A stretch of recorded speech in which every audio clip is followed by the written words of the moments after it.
Well, hello and welcome back to another episode of Handloader TV. And in this episode, we're going to be continuing along with our series on World War II small arms. And to help me out here, I've got a good friend and writer, Mike Venturino, who is also the author of Shooting World War II Small Arms, an excellent book. Thank you. Yeah. Thank you for letting us come out here and do this. We've got a pretty neat rifle here. Why don't you tell us a little bit about it? I wanted to show you a failure of the German engineering. Oh. It's a good rifle, but it didn't make the grade as a sniper rifle. And that's one thing that they really wanted it to do. They wanted, the Germans, if they had been able to keep going in the war, wanted to replace their K98s with semi-autos. So they envisioned this as to be an infantry rifle and a sniper rifle. Okay. It just did not have the accuracy to serve as a sniper rifle. It was accurate up to a couple hundred yards, but that was about it. Suitable. I fired this at 200 yards, and I'm lucky to get a 6-inch group with it. Really? So, yeah. Oh, wow. And so to be dual purpose, they built the K4. This is a K43. The G43 is the same exact rifle, except somebody decided along the way, instead of G43, it should be a K43. This one was actually made in 1945. It's a very late war one. Oh, wow. But all scopes on these rifles were built as sniper scopes. There. They had every one of these rifles had a rail built into it when it was invented. As an ordinary rifle, it's a very good rifle, comparable in practicality to the M1 Garand. Had a 10-round detachable magazine here, but you could load the magazine, or you could load it with 5-round stripper clips from the top. Oh, very So interesting. you could top off the magazine in the middle of a fight. There's no bayonet load. I think by that time the Germans had given up on bayonets.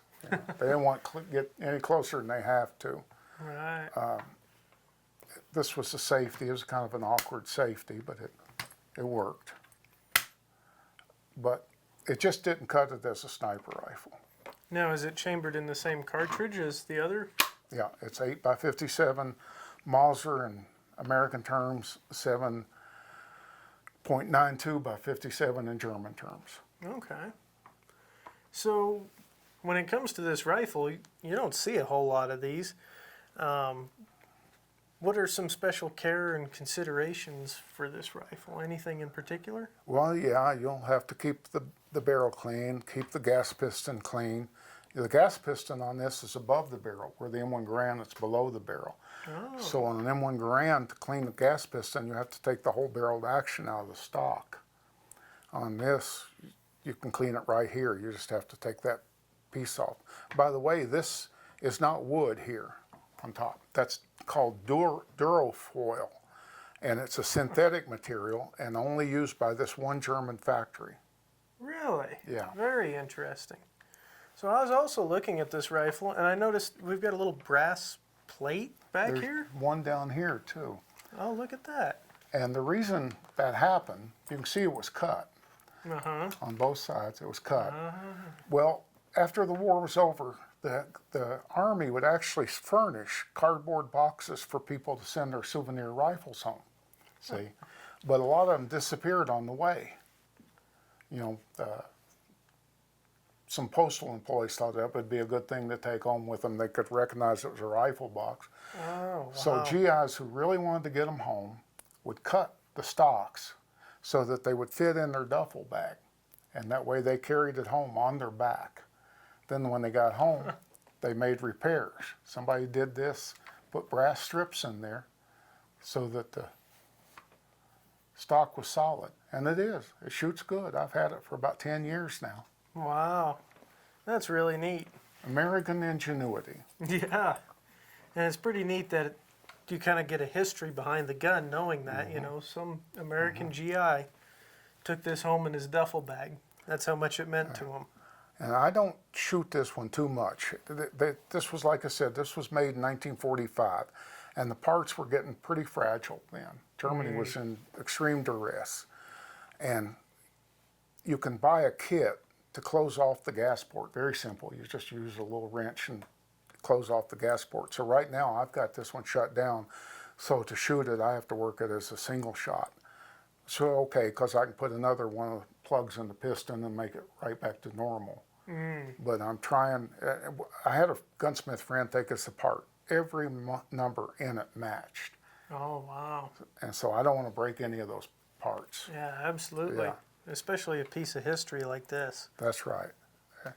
Well, when it comes to shooting it, on that note, do you have like a special load or pet load for it? Well, I use the same one as I use in my K98s. Okay. 48 grains of varget and a 195 to 200 grain bullet. Perfect. Right. Well, what do you say we go ahead and take this out and send some rounds downrange with it and see how it does? We'll do that. We'll look at the failure of a sniper rifle. We'll see how well we think it does. Sounds good to me. All right, we have the German K43 benched in and the target's downrange at 100 yards. And I've got my buddy Mike back here spotting for me. What do you say, Mike? You all ready? Spotter's on. All right, and a quick side note on this rifle, we do have the gas system turned off on this because parts are really hard to find for it, and I really don't want to be responsible for any breakages. So I'm going to treat it real nice and single round load it, and we'll see what this rifle can do.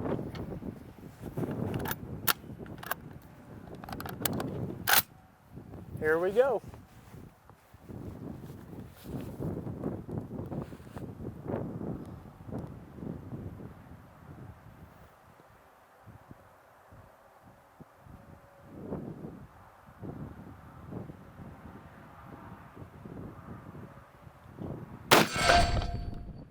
One inch in, it would have been centered for elevation. It's 1 inch in from the right. Okay, 1 inch in from the right.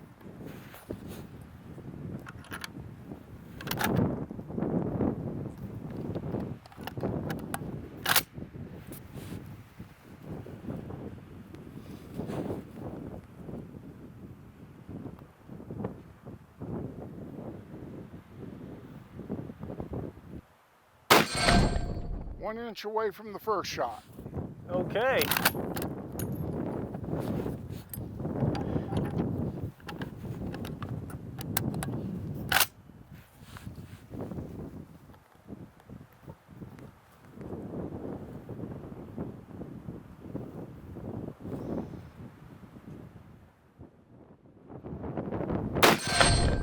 Made a triangle, about an inch and a half triangle. Good shooting. All right.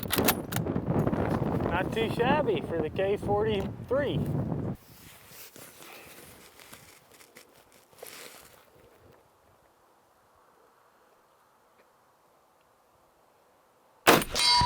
Hit.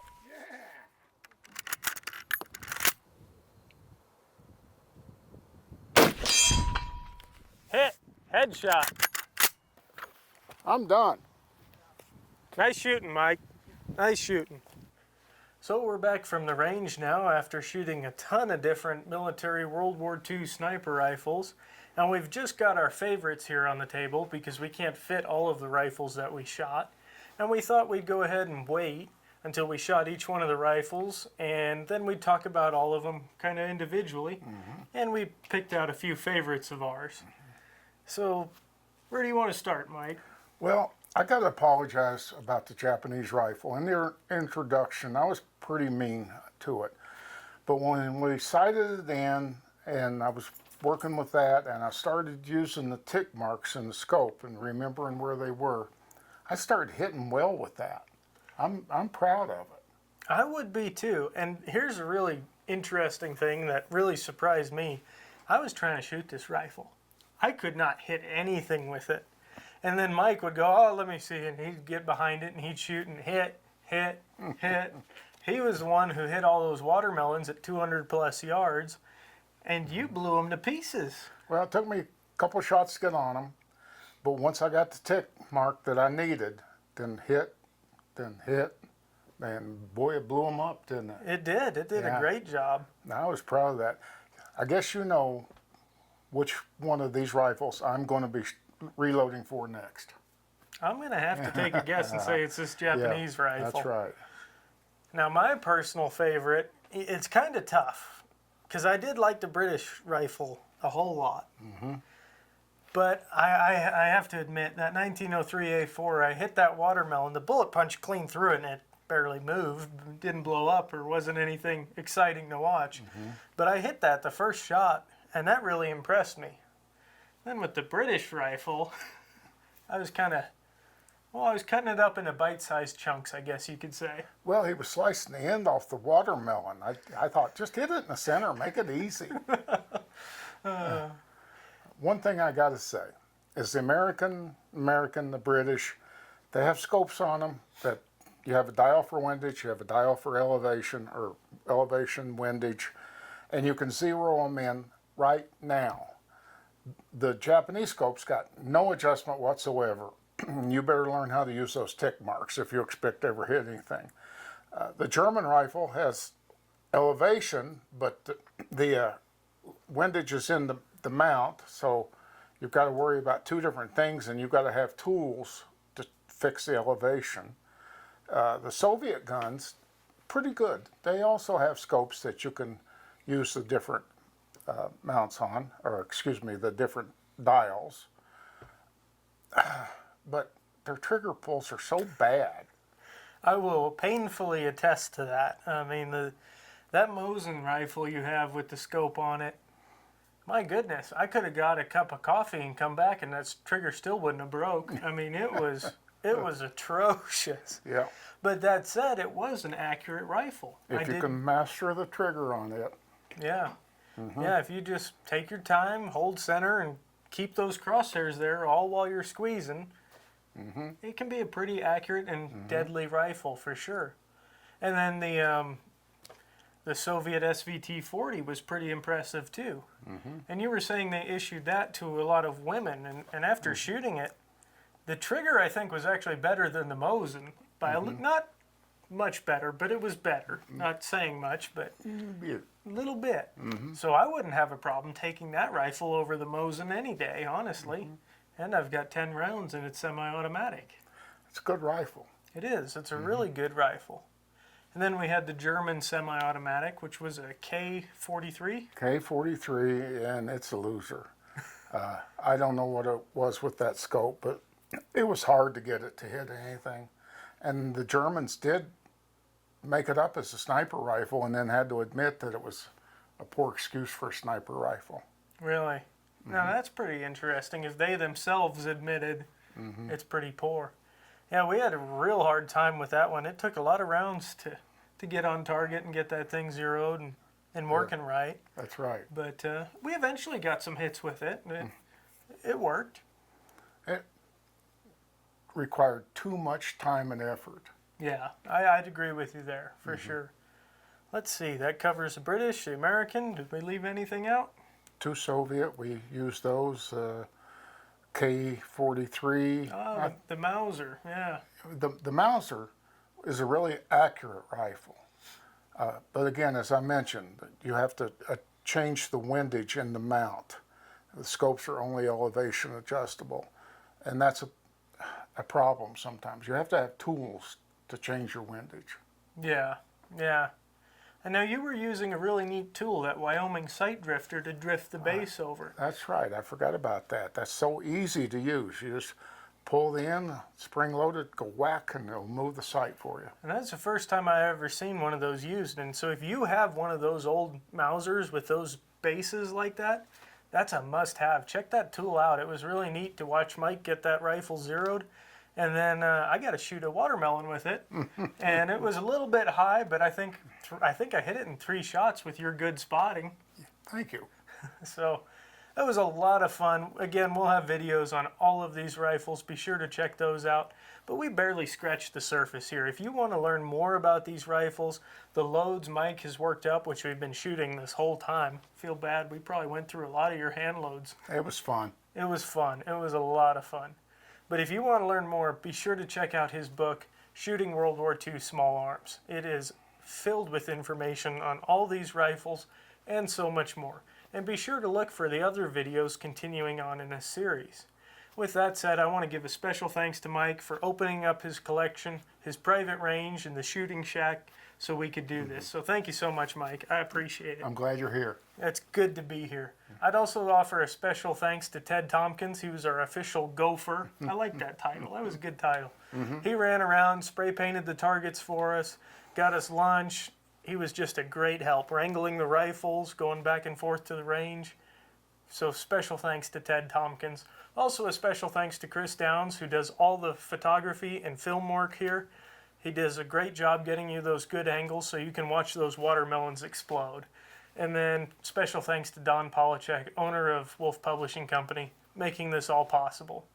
So don't forget to give this video a thumbs up if you liked what you saw.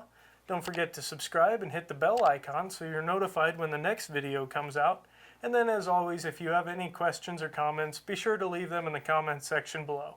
I hope you had a great time watching this video and that it came across just as exactly as it was. Two guys learning new things about various things, shooting, the scopes. I mean, I think you learned something new with this Arasaka or I type. did. It's been sitting here for years because I was mad at it.